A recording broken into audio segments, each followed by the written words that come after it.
কালকে যেহেতু একাদশীর ব্রত করেছিলাম, তাই আজ সকালে বেলায় তাড়াতাড়ি উঠে স্নান টান করে ঠাকুরকে মুরগির ভোগ দিয়ে আমি সেই ভোগটা গ্রহণ করলাম। এরপর রান্নাঘরে সোজা চলে এসেছি রান্না করতে।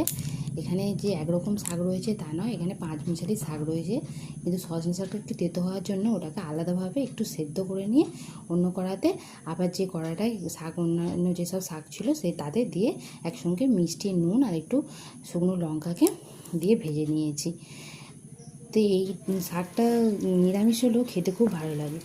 তারপর অন্য একটা হাঁড়িতে মধ্যে ঢ্যাঁড়স আর আলু সিদ্ধ দিয়ে দিয়েছিলাম। ঢ্যাঁড়সটা যাতে চারদিকে না বেরিয়ে যায় সেই জন্য একটা ন্যাকড়া দিয়ে দিয়েছিলাম, আর একটা কাঁচকলা থাকে সেটা ভেজে নিয়েছি। নিরামিষ রান্না হলেও এর স্বাদ খুব ভালো লাগে। সবসময় আমিষ খেতে খেতে ভালো লাগে না, আর যেহেতু হনুমানজির পুজো রয়েছে তাই একটু নিরামিষ রান্না করলাম। তো আজকের মতো আপনাদের সঙ্গে গল্প করতে করে রান্না করে নিলাম, আর বাবার ফিরে আসছি নতুন একটি গল্প নিয়ে।